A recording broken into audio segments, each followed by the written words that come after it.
Keep it pyro. Welcome back. It's Flip Life Radio. Pyroradio.com, and our special guest in the building. Very, very big honor, man. Like Lowkey, what's good, brother? It's an honor to be here, man. Thank you. Fam. It's been a long time, man. It has indeed, bro. I remember first hearing you on DJ Scully, bro. On Yeah. Kiss FM. Yeah. Okay, wow. Okay. I can't remember what exactly the tune was, but then I remember seeing you in Deal Real Still, man. So Yeah. Long time. From the beginning, probably the early parts of your journey. definitely. Them times. Definitely, yeah, man. Sick, man. Well, on this show, we kind of get straight into the meat of it. Yeah. And into the topic we've been talking about. And this week, the question we've been asking, and we thought this would be really relevant to you and your career. Do artists have a responsibility to speak on social issues?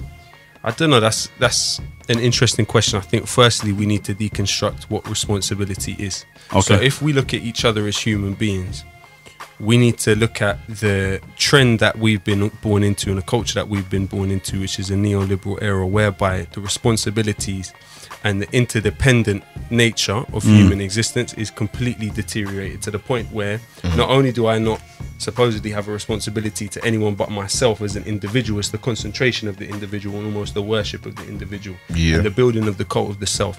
So if we take, okay, what is responsibility? Responsibility means that I have a responsibility to consider your feelings and to consider your reality. It's about consideration.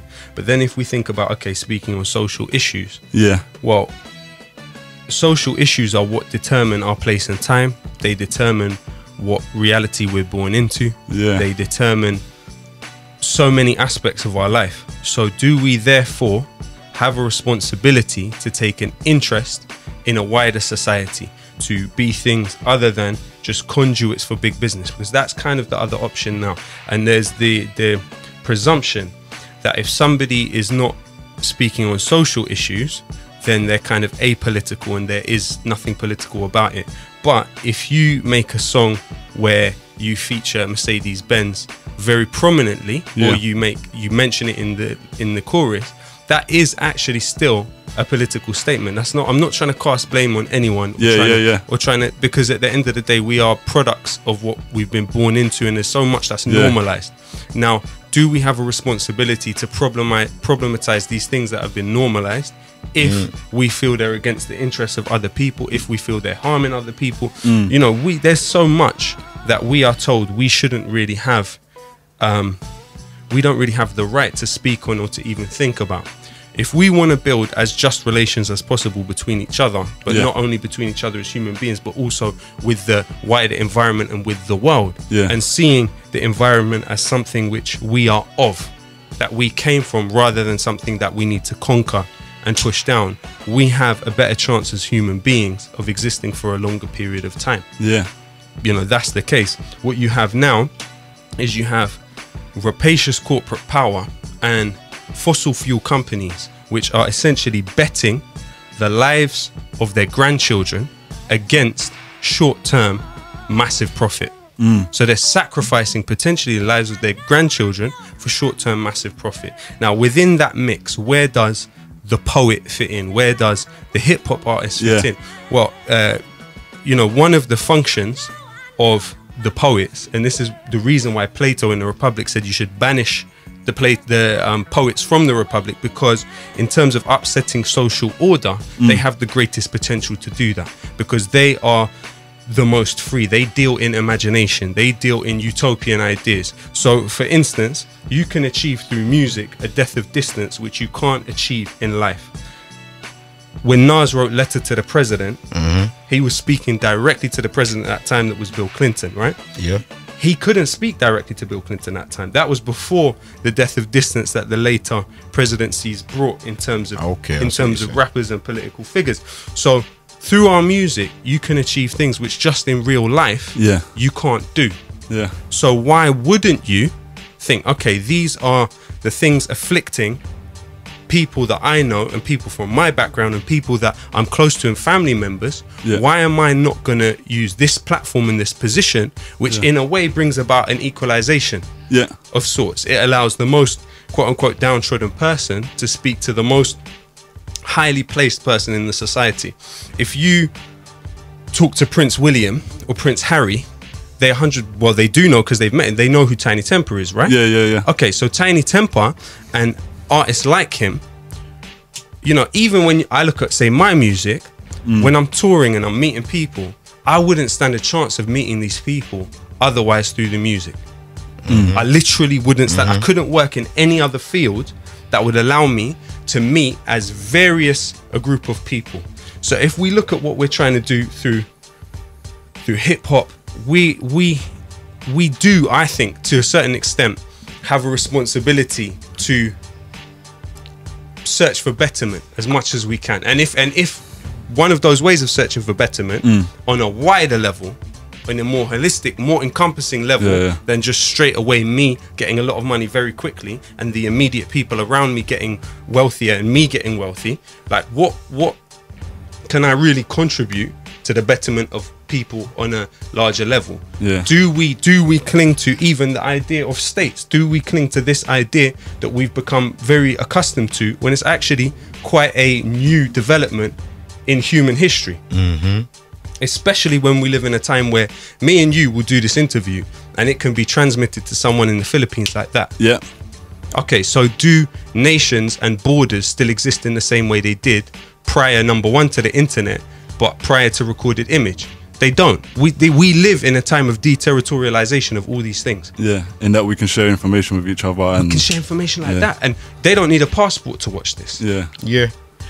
But things aren't like when you were saying like we're living in a kind of neoliberal age, and that is true to 100%. But practically, we still need each other. Like people, completely, like the Grenfell thing, like that big up that song that you did for that as well. But the Republic down there is an example of how, in this day and age, even in this neoliberal age we live in, we still got community. We still got people who, you know what I'm saying, stand up for each other. Like, I just found it interesting when you were saying that materialism in hip hop is still a political message. I didn't even think about it. We always talk about just many things still being a social message in hip hop music. When we've done the shows about violence, when we talk about violence in like underprivileged communities, and sometimes some people will call it glorifying, and it's just someone lashing out and reacting to the environment. So I would say that's still a social message and political content. But also one point on that is that we are consistently bombarded, firstly through Hollywood, but secondly through the way rap music turned and was kind of commandeered by corporate power with victimless violence. So okay, if we listen to a song that talks about someone shooting someone, you don't hear the person that shot someone after that maybe was on the run, maybe went to prison, maybe was running for their life, scared of revenge. From it it's just a 1 minute of happiness, and we don't hear the person who died being in pain and excreting upon themselves and just barely surviving or not surviving or not being able to walk, or their family being traumatized for the rest of their life because of it. So and that's through Hollywood, number one. We are constantly bombarded with these images of really amazing stunts where a car flips over and the guy lands and the car sails off. Literally. This is what Ed Skrein was saying. We did an interview with Ed Skrein, and we took the conversation of violence in hip hop to movies, and we said, okay, because that's one of the first things people like defending hip hop always like to say is, what about the films? What about the films? And he pretty much was saying exactly the same thing what you're explaining here. But it's also part of the same trend, and it's quite important that the big business has an interest in shock and awe and the spectacle and the spectacular and the hyperbolic thing. So when you take it and you look at somebody escaping miraculously from a very violent situation unscathed, it's like, wow, that's so cool. There's the wow factor in it. But then when you also take that on a musical level, and there's so much importance placed upon authenticity. So if you're talking about shooting someone, what you're also asking for people to do is to emotionally mutilate themselves. To emotionally mutilate themselves in the name of manhood, which is also now deeply interlinked with the ability to project violence onto another person. Masculinity? But so, okay, if we look at the way societies developed from being hunter-gatherer society to becoming agricultural societies, what that meant is that groups settled, because in order to do agriculture we had to be settled in the same place for a certain time. Okay, now there had to be a group within that group of people that took hold of the surplus of the product So in order to do that, they had to be able to master violence. In order for them to master violence, they needed a group within that population that could administer violence. Okay. Now, in order for the administering of violence on a systemic and institutional level, there needs to be a death of conscience to a certain extent. When you look at in 1911 was the first time a plane dropped a bomb from it, right? Yeah. And that was in Libya by the Italians. Now, what that changed war drastically, because prior to that, a majority of people that died in wars, they died from starvation. Yeah. When people were on the field and they were shooting each other, often people would find ways to miss other people because there was something within them that wanted to avoid killing a helpless person. So there's something within us, our conscience, that believes that killing another human being is wrong. But in order for us to do that, and what we're called upon in that context, at that time of the agricultural revolution, were the men in the population, because women were often pregnant, were often dealing with these things in different ways. When men were asked to do that, they were asked to link their humanhood, i.e. their manhood, to the administering of violence. And so it's actually linked to, when you talk about the mantra, be a man, what you're asking a human being to do is limit their emotional expression. In almost all of the instances where you hear someone say to someone, be a man or man up, it's saying stop expressing yourself with this width of expression. Narrow it. More. And so what that's about is that's linked to our ability to use violence against each other and against other people. So when we look at the films, when we look at the music and all of it that creates the cultural ambience for all of these issues, when we look at the #1 killer of people our age, of men our age, is suicide. What's that to do with? That is to do with the internalization of all of this pain, of all of this pressure that we're told we can never express, that we're told if we do express, we are somehow negating our own humanhood. So do you think, so you're saying that these corporations are administering this stuff in our entertainment in order to desensitize us to violence in the real world, to war? Well, I think one Eisenhower, when his exit speech from the presidency in the United States, he said, we have to be wary of the military-industrial complex, which we need to be wary of these military figures controlling the government.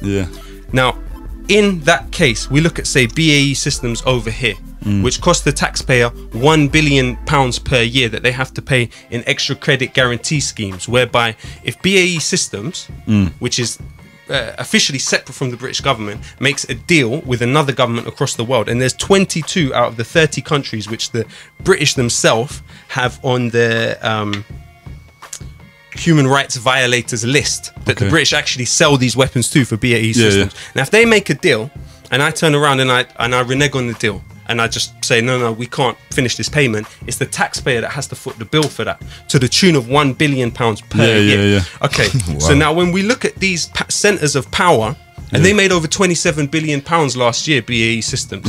So we're talking about a massive industry. Britain are second in terms of arms exports, only to the Americans in the world. And that's the biggest US export, more than Hollywood, is arms.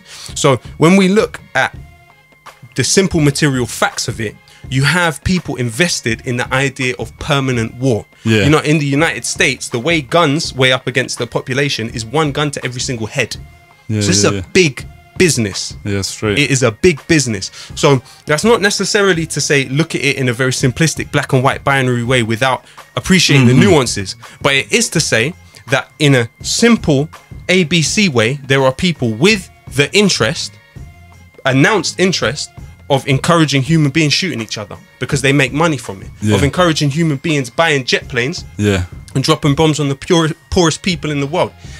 That's not a conspiracy theory. That's an actuality.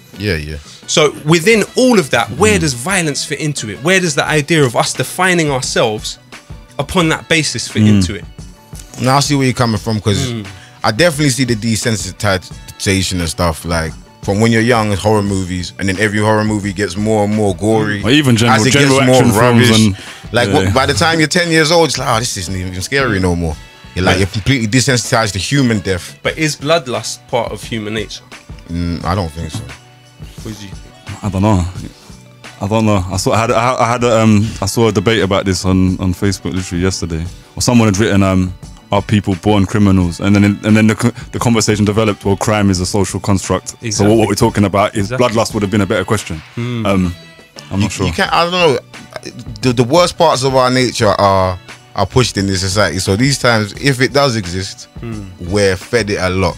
We're fed bloodlust. Like we exist in the most commercialized and marketized civilization that has ever existed in human history. But at the same time, when the Mongols ransacked Baghdad in 1258, they didn't have these massive corporations that were selling them guns. They didn't even use guns at that point. Yeah. So is that something that's always been present in human existence, or is it something that came about with the agricultural revolution? Yeah. Because at the time of the cognitive revolution, when ideas like religion started forming, you had skirmishes and you had what Ibn Khaldun called the Asabiyya, but you didn't have wars, especially on the sophisticated industrial level that we now have. And we now have wars where literally defenseless populations without any military means, let alone an air force, are being bombarded with the most sophisticated weapons known to man at the tap of a button from a military base in Nevada.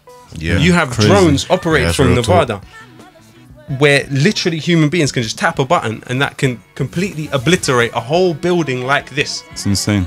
It's exactly, it's lunacy. We've normalized so much lunacy. To come back to responsibility. Yes. I knew you was gonna get deep straight away. Sorry, bro. Nah, that's what we do here. And I bun one before I come in as well, so I'm mad deep right here, bro. Nah, for real though, like straight away. Okay, when we asked the first question at the beginning, and I suppose everything you've said since then are perfect reasons why we should take a responsibility, or maybe not even use the word responsibility. Why we should use poetry, music, art forms to speak about social issues and to not fall into the trap of promoting the same kind of things you're talking about. But does that make it a responsibility? Let's say the young artist who's coming along, who isn't aware of the things that you're talking about here, who probably could learn a lot from watching this, and they're just speaking about the environment. Where does their responsibility lie? There's two ways we can look at it, right? We can look at it in one way, which is, as artists, we have to put windows where once were walls. Okay. That's one way of looking at it. Or as artists, we have to put mirrors where once were walls. That's the choice. So what a person saying that they have no social responsibility is kind of saying is that we're putting a mirror to this society, and we are reflecting the way that this society is. With its individualism, with its cult of self, with its narcissism, with its kind of lack of acknowledgement of the interdependence of human beings. Or a mirror, a window where once were walls would kind of be slightly different, because a window is leading towards something that is beyond what is in this room. Whereas a mirror on the wall is literally reflecting the smallness of this room. So I think both, both are useful in different ways. Both are useful in different ways. The truth is, though, is that whether we like it or not, we are received and interpreted on a social level, and there are repercussions and consequences of the things we say on a social level. So Talib Kweli has a lyric. He says, what are you going to do when you have to face the manifestations of the words that you put in space? So when we put these words into space, as we were talking about before we went on air, the nature of existence is different. When Supernova records a song and someone in Wigan plays that song, Supernova is standing in the room with that guy in Wigan, whether you like it or not. And that's even if Supernova recorded it in 2005. So the nature of existence has actually changed radically by these inventions. So in that case, if what he hears from you, no matter how, and I'm not projecting this onto you, I'm saying this to myself first and foremost, how absent-minded we may have been when we recorded it. Say we recorded it like, oh, I'm feeling this way, I want to get off my chest. I'm not taking into account that maybe this is going to affect this guy's life. Maybe this is going to get into his dreams. Maybe it's going to become part of a mantra that he repeats to himself. I literally look back at a lot of the stuff I've done and regret it. The majority of stuff that I've put out, I probably wouldn't have done if I was to try and make it. Could you literally think someone's going to be listening to that in wherever you're talking about, and it's going to affect them to that point? I've seen it. I've had people attribute amazing things to music, bro. People will turn around literally and attribute their recovery from a life-threatening illness to your music. Yeah. At the same time, can attribute. I'm defensive about this argument, and this whole topic, because hip hop gets blamed for things too much. Of course. I'm always on the standpoint of defending hip hop in that sense, and you know, looking at the wider societal 100%. issues. And I don't know, like, I feel like the people who gravitate to that type of music is because there's other things in their environment. People that listen to music to do with like selling drugs and violence is because they're in a volatile environment already, so they gravitate to it. I don't really believe, to a huge extent, that it influences people to go and be violent or actually act on these things. No, I completely agree with you that the socio-economic issues existed far before the music and the expression did, but they're also targeted, and it's marketed towards them in a way that nothing else is marketed towards them as well. You do also have the factor of what you're saying as somebody feeling that this reflects, again, like the mirror on the wall, it reflects something they're going through. Emotions or whatever it may be. But at the same time, there is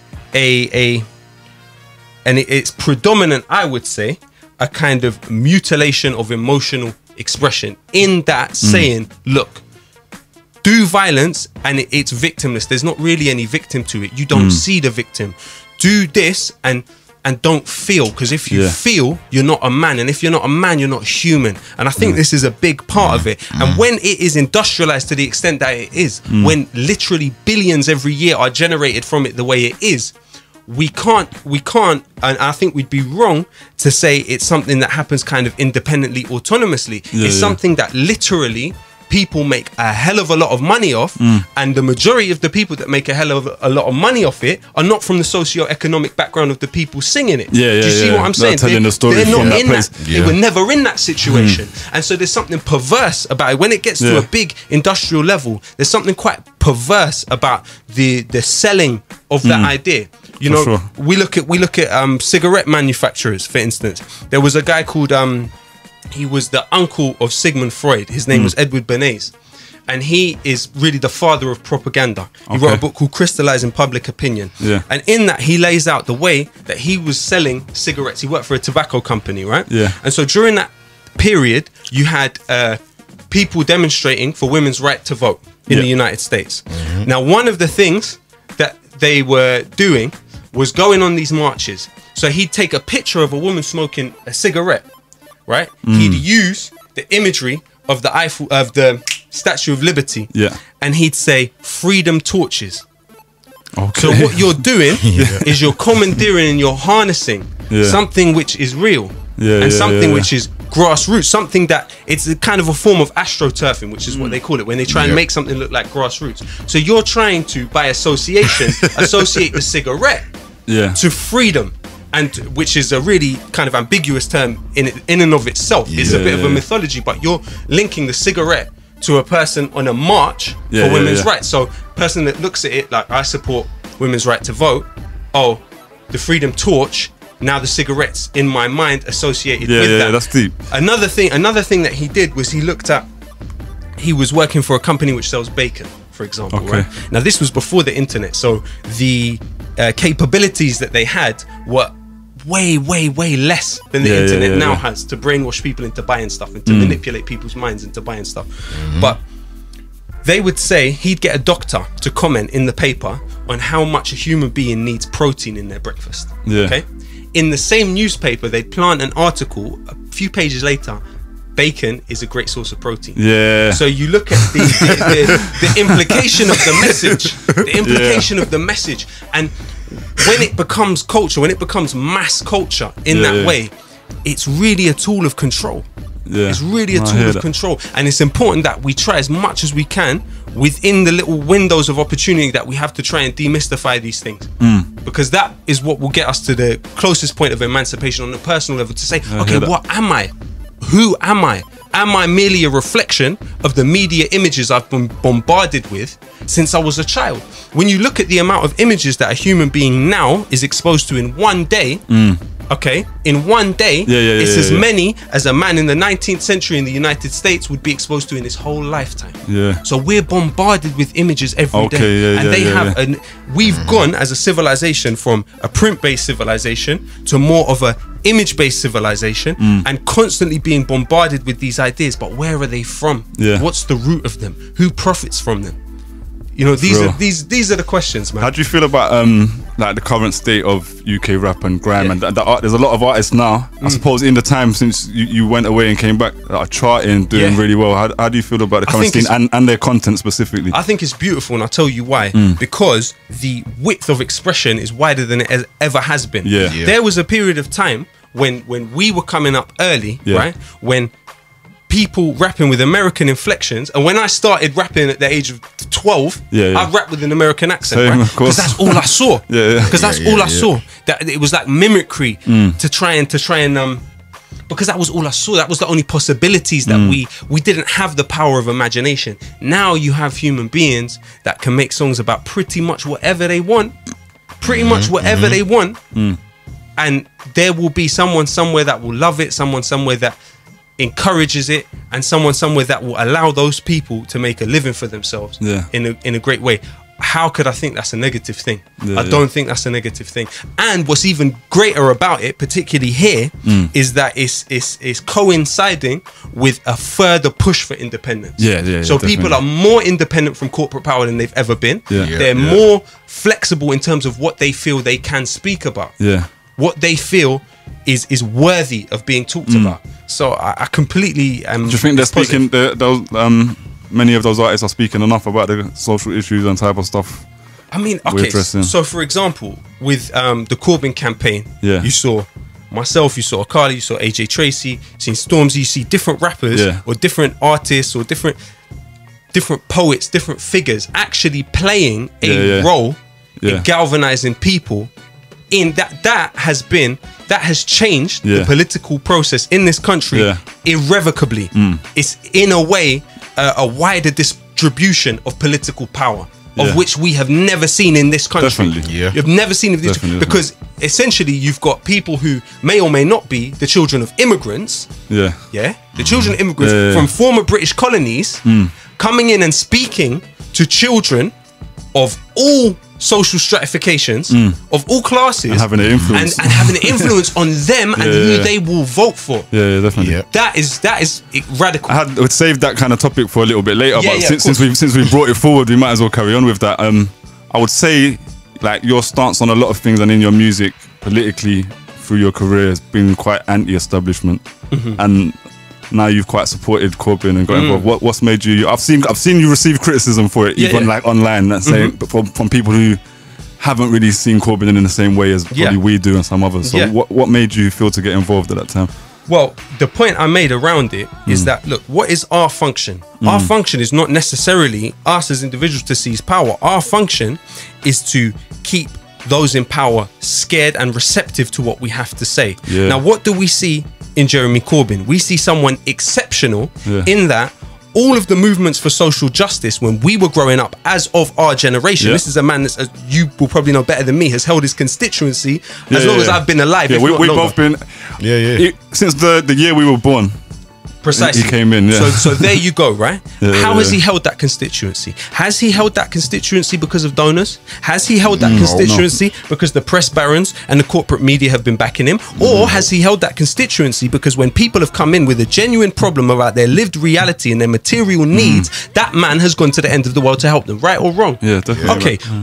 Has that person got wider support because he's been on every single platform supporting freedom for people outside in former British colonies, speaking against British imperialism? That's why that man has support. So any of those people that would look at this as somehow us becoming part of the establishment, they're very mistaken. They're very mistaken, and they haven't actually, to be honest, read enough about Jeremy himself. They haven't looked enough about what he says. They didn't even look at the manifesto, which itself was not Jeremy at its best, but it was Jeremy at a high level, and it got agreement from a party that 2/3 of them were conspiring against him in the first place. Of course. We are aware. We are aware of the Blairite axis, which is within the Labour Party already. We are aware that he is surrounded from all sides.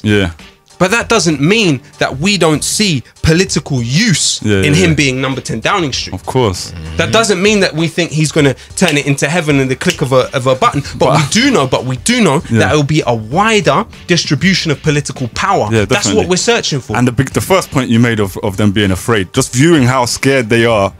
Some people are like, oh, it's still, you know, like, well, they're still in the mind state of, oh, he's just another one, he's another puppet, you haven't researched him.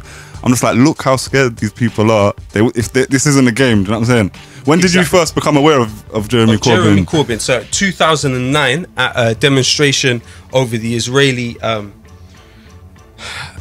one in a long line of Israeli destructions of Gaza, you know, and that protest movement at that stage, a lot of the young men of an Arab background were criminalized during those protests outside the Israeli embassy. You had, you know, tens if not hundreds of them, number one, arrested, but many of them sent to prison. And some of them were university students, some of them were working in decent jobs at the time. We've seen some of them come out and turn to even more extreme expressions of some type of political desperation, a sort of nihilism that they became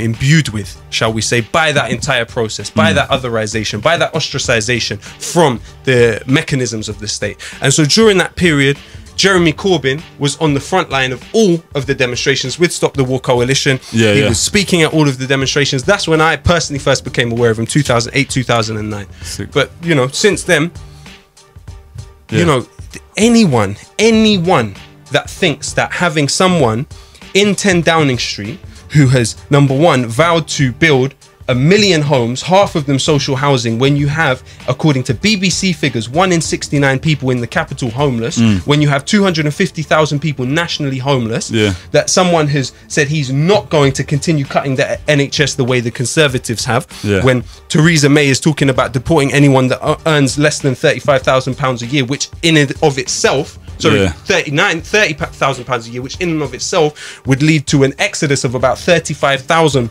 NHS employees. When you have someone that is not completely subject and servile to corporate power, when someone that wants to raise corporation tax instead of and raise minimum wage, if anyone turns to you and tells you it's not politically useful for us to have that person in number 10 Downing Street, then they're not with you. No. They're not with you, and their interests their interests, they're not able to see their own interests. Yeah, their interests are going to end up with the opposition. They don't see their own interests. Where do you think we are at with it now? Like, okay, so that doesn't mean that I rest all of my hopes within that political system. There's a theory by a guy called Sheldon Wallen, which is inverted totalitarianism, which is the idea that episodic democracy, which allows us to vote in a crypto progressive like Tony Blair or Obama or Clinton, who in and of themselves, like Clinton cuts welfare, or like Tony Blair introduces tuition fees in the beginning, right? These are crypto progressives.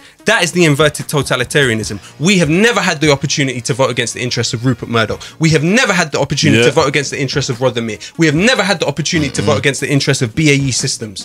We've never had those opportunities. Those are mainstays. We haven't had the opportunity to vote against permanent war. With Jeremy Corbyn, we do. That's why he captured the imagination of so many people. Because he was coming in and saying, now you have the opportunity to vote on these kind of ideas. Definitely agreed, man. That is a positive thing. Where do we stand now? Where do we stand now, as in, okay, the elections passed. At that time when it first happened, there's a coalition scrabble going on. There was a lot of talk about another election coming. Like, where do we stand now going forward? Like, how do we achieve what we want going forward? So Gramsci has an argument that you have something called the war of position, whereby what we serve as culture creators within this situation is the function of discrediting the ruling ideology. So when we're attacking neoliberalism, I'm attacking that because as of 76, when the Callaghan government, which was a Labour government for the record, took a $3.9 billion loan from the IMF, what that led to, and the IMF is famous for their SAPs, their structural adjustment plans, whereby they look at vital functions of the state and say you should privatize this in order to repay your debt, right? They ruined the third world with that rubbish. Exactly. And that's what they in fact did in this country. You had the railway sold off to a German company. The most amazing thing is the #1 peddlers of the idea of racism or nationalism within a society are often the most traitorous economically. So what do we mean by that? We mean that they will persuade someone through the creation of a vertical solidarity between them and the implementers of their policy. They will say to them, look, you should worry that your beef is not British. You should worry that your apples are not British. We will protect this British produce. Okay, that's on one hand. At the same time, you'll sell off the railway to a German state company. You'll sell off North Sea oil to a Chinese state company. You'll sell off BP to the Americans, right? These are things that are even within the tortured logic of nationalism. This is traitorous behavior. But yet people are focusing on the micro rather than the macro. And so what was the exact question? Sorry, I'm saying, like, with Corbyn's campaign, Corbyn being the leader of the Labour Party, how are we going forward with this and getting him into power next time round? Okay, so the point I was making, to go back to Gramsci, is that we are in the war of position. We have to discredit the ideology which this rests upon, which this inverted totalitarianism itself rests upon, because it's through that we're going to be able to thrust into public consciousness, #1, the idea of a different way, that an alternative is possible, that we don't have to be completely servile to fossil fuel companies, that we don't have to be servile to the banking system, whereby the idea of free market logic, it's a lie, it's a complete mythology. At every stage, the government is involved in the market, merely by them saying that children over the age of 12, for example, can't work. That's involvement in the market. When the banks crash and the government comes forward and foots the bill, and rather than nationalizing the banks, subsidizes them, so these bankers can still get bonuses, that's involvement. That's involvement. When they pay £1 billion per year to subsidize BAE Systems, that's involvement. So we don't live, the free market logic is a lie. It don't exist. It doesn't exist, and it's a lie. And these are the things that we need to discredit. We need to dispel the mythology that is wrapped around and creates the cultural ambience for this to exist. We need to pursue a death of distance between these sides, to say, look, we want political participation, we know what's going on, and we're going to play a role. And that's merely what Jeremy Corbyn is a conduit for. He's a conduit for. It's not about him. We're not interested in the personalization of this stuff. So often, when you look at Trump, for example, they are able to personalize the structural violence and the overall system that it is. Like, it's almost celebrity. With a pantomime villain. With a pantomime villain who is the sort of, it's the sort of externalization of evil. Look at this terrible evil person. A historical evil that just stands in its corner by itself. That was produced out of nothing. There's no reason this villain exists. It's just there. It's Osama, it's Kim, it's whoever. Do you think we're gonna do it?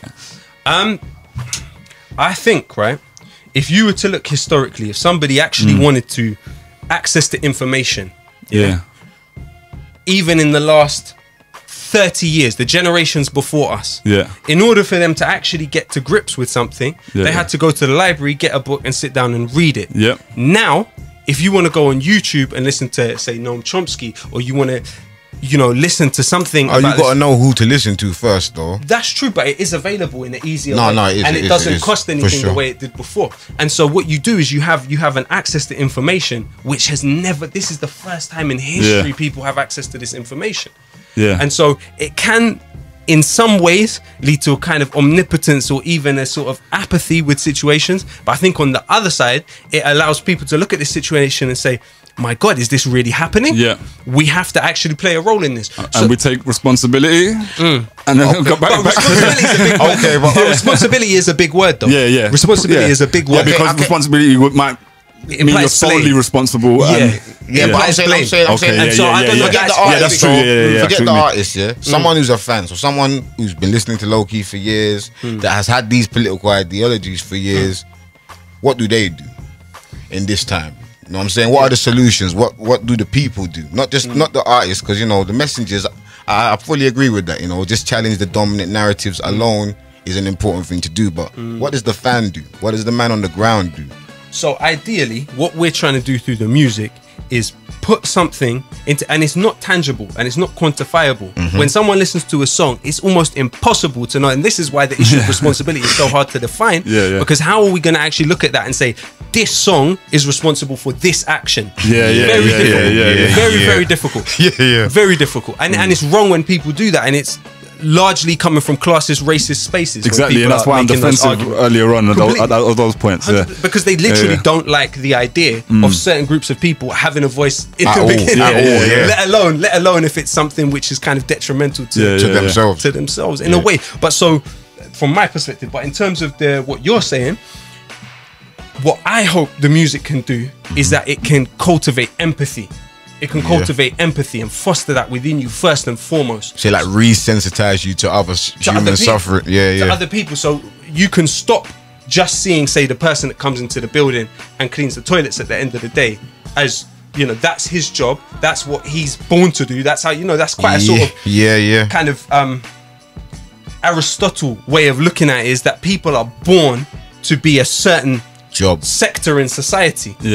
If you can take these structures, you can demystify them, you can close the gaps between people, and you can say to people that, look, London was founded by the Romans in 46 AD as a military base. It was called Londinium. It was a backwater of the Roman Empire. By 1914, it occupied 12,700,000 miles of the planet. Genghis Khan united Mongolia and conquered much of the planet. Alexander the Great came from Macedonia and conquered much of the planet. Do you talk about Mongolia and Macedonia today? No. Does it have any cultural capital today? No. At one point, it was the most illustrious place in the world. London literally went from being a military backwater to ruling 80% of the planet. So anything is possible in terms of human beings. You can't look at human beings and we only see things within our time. So like, a lot of people with the political system who are just like they don't believe in it. I started looking at it and thinking, how many general elections have we even seen in our lifetime? Because that's all we have to base it on. Do you know what I mean? And all we have of the Labour Party is Tony Blair and do you know what I'm saying? So I understand it, but we do need to be able to like look at it bigger and look at those things and see people as us. Yeah, man. Before we wrap this up, cause I knew we was gonna get deep and deep and deep.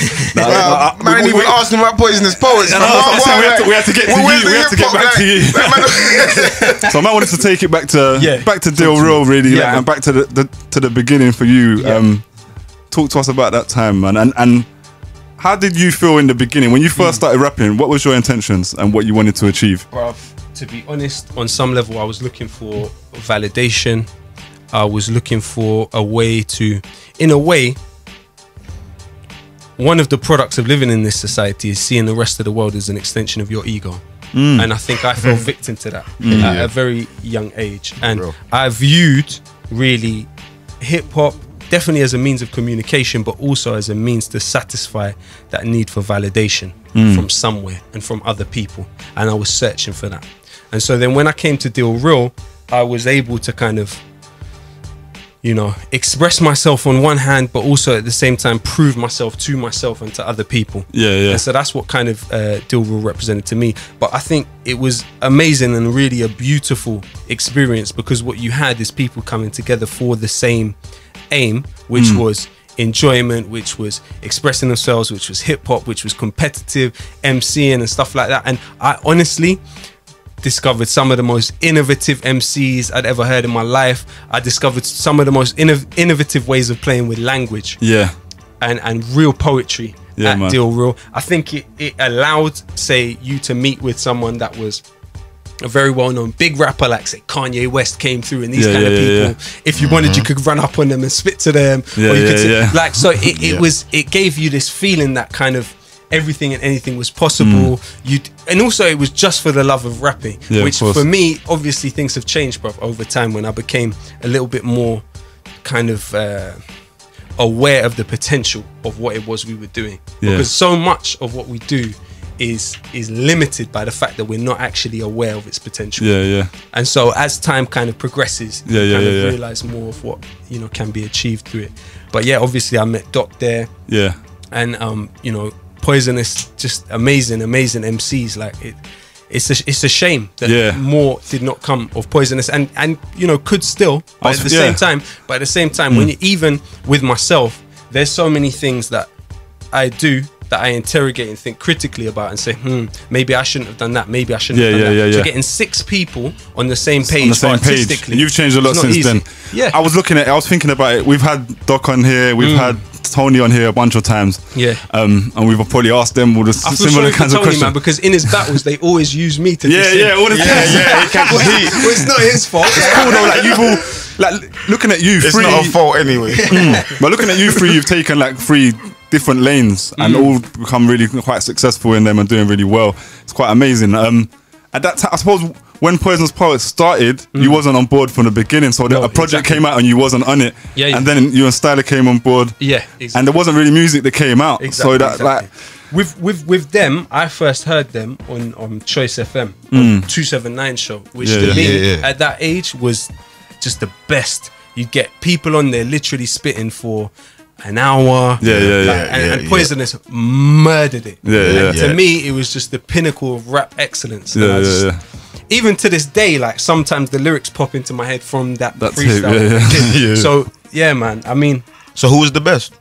You can't ask that. We've asked all of them. We asked all that. You can't ask that. Who was the best? I forgot to check the answers on the way. I think Tony D said what? I can't remember who they Tony D said. I know Tony D said Styler, and then he changed it to Reveal, I think. Right. And then I feel like Doc said himself and changed it to you, but I can't remember. Bruv, like literally, like every single one of them, I learned. Even just listening to them, even just as a listener, bro. Even if you take away being in direct proximity and them spitting, as a listener, bro, I learned so many things from each of them. And there's so many things that I wish I implemented in my... Like, with Tony, there's a meticulous attention to detail in his punchlines. That, when I was younger, it would go over my head. But, and it's not in a kind of pretentious way, the punchlines. They're very... very clever and very, very sharp. He's like a novelist, bruv. And with Doc as well, I remember being at Deal Real and seeing how he could, number one, in a diplomatic way, control tensions in a room, but also moreover freestyle and hype up a crowd, which is something I struggle with as well. In terms of revs, bruv, like monster, man. He's insane, man. He's just an amazing spitter on every rhythm. I remember the first time I heard him go on Double Time. And I think that might have been the first time I realized Double Time was Double Time. Previous to that, I'd heard like Twister and then not do it, and I was like, okay, he's just rapping fast. When I heard Revs do it, it's like, okay, he's on that early. I get it now. And then obviously Therapist, bruv. In a way, it's a tragedy that more people haven't heard Therapist, because from he was Poisonous, my favorite at one point. I was like from a freestyle they did on the radio once. I was like, yo, that Therapist kid is crazy. In terms of garage, bruv, like Therapist was unparalleled. Like, bruv, there's one sick lyric. He goes, yo, listen, the first lesson that's worth stressing, the germ spreading, so I'm re-amending the term bredging where the Caucasian, Asian, Jamaican, they're all hating. Like, so sick. I know that, bro. So sick. Bruv, see Poison. Both of you see his buzz. No. Imagine how long ago that is. That's the power, And flipping Styler as well. I think the reason why him and Tony gel quite well, lyrically, is because there's an attention to detail. That definitely with my stuff, there's maybe slightly increasing now, but there just wasn't at that time. My stuff was not abstract in any way, shape or form. It was kind of like very direct and quite simple. Whereas you got Styler and you got Tony, it's very meticulous, it's very subtle. There's subtle punchlines that you'll get a year after you've heard them and you'll be like, okay, I get it now. I've developed far more of a reverence for that style of MCing than I ever had before. An appreciation of its skill. What was you rapping about yourself at the time? Bruv, like I say, man, in many ways we are an amalgamation of the images to which we've been exposed to, especially at that age when you're like plasticine. I was 17, bro. I was in a lot of ways, and it comes back again to whether you're making a window where you're making a mirror. So was there a time for you where you decided to make a change? No, not really, but I think just existing in the society and the things that happen on a macro political level, on a micro political level, they made me realize more that I actually had that this was actually a role. This actually was a function within society. It wasn't just me spitting, looking for validation, looking to get something off my chest, looking to compete with other people. A role to be a rapper. But also, like, again, we're coming back to the social function. You're also touching people in a way that you can't in almost any other way. Yeah. Through rap. You're able to really touch the core of a human being. And it's like, why is it that music that makes us cry affects us on such a deep level? Because crying is the only thing we didn't learn how to do. We came out of the womb crying. We didn't know how to walk. We didn't know how to talk. We didn't know how to do everything else is learned apart from crying. And so when you can make music that makes a human being cry, you really have a great space to galvanize them. I was saying that's why all the funny rappers don't get put in man's top 10 and man's top 5. Like Busta and Luda get left out because they were just mad funny. Sick, but but lyrically they're as good as the guys they get left out of. But you know what? Because they never made you songs that made you But do you know what? I reckon Twista. I can't claim to proper know their stuff, but I reckon Twista must have a tune that touches the heart. But I don't know. He's from Chicago as well. That's why I believe it. Trust me, bro. And in terms of the lyrical skill and dexterity that those two have, it's bruv. If you see, but they're no one's top 5s. I don't know here. No one say Busta, Luda. No one. Do you know why it is as well? Because people want to think in terms of stories. People want a story to capture their imagination, of the person, or the stories that they're telling. So the songs, like when you look at some of their, like I don't know of any proper exceptional stories of theirs that have been like, okay, they've dragged me in, but I know they probably do have them. Yeah, they do, but not especially not in the beginning of Busta's career and them type of ones. Alright, before we get too carried away, we only got a little time left. Sorry, fast forward. I'm eating the show. Fast forward. Well, now we knew it was never going to cover everything we wanted in this. Like this. Fast forward to the time when I guess you pulled away from the industry and wanted to. Did you think you was really going to retire permanently? What was the reason for it at the time? How did you feel? Well, that's a good question. I'm aware that there's a lot of rumours and stuff like that. Yes, in the barbershop, man said it's Illuminati. You see what they come to him, fam. They told him, listen, if you do this. Same with MCD from before. For me, what it was looking at what was going on within me in quite a kind of personal way, and I was thinking about how am I interacting with this situation? Am I interacting with it in the most healthy way possible? Am I leaving myself the space to still develop as a human being, or am I giving myself entirely to this spectacle that I've created one way or another? There were other situations going on, but they'd finished by then. And that's something that's important for people to know. So by the time you retired, they'd all done. I kind of looked. I looked at it today because I thought around the time you had a situation where you got arrested before, and then I saw it on the news when your face was on the news. We can touch on that, but I looked at the dates yesterday. I was thinking it was the same time, and it said on your Wikipedia it said you retired in 2012, and it said that happened in 2010. So it was a couple of years before. Yeah, and the case went on for 2 years. Okay, and there were complications in it. There were difficult aspects of it. I'm going to write about it at some point. But it's definitely not the way it was kind of blown up to be. And this is the other thing with making music, and also in the age of the spectacle that we live in. People can be quite hysterical, they can be quite hyperbolic, and it wasn't the way that it was sort of depicted. On another level, through the music, you can say things which dramatize it, which I did do. So now I'm looking at it in terms of, okay, what is of political use? If people take into their mind the idea that I got silenced, then all that teaches is futility. Is the idea that if you get lippy, you'll get shut up. Right? And that's not actually what happens. That's why people say that in the barbershop, because they believe that as well. So is that part of the reason? And then what that then tells them is, well, I can't. I can't speak. I can't get lippy because the same thing will happen to me. Man will say you and Russell Brand got shut down the same year. Look at the dates, fam. Look at the dates. So is that part of the reason you returned?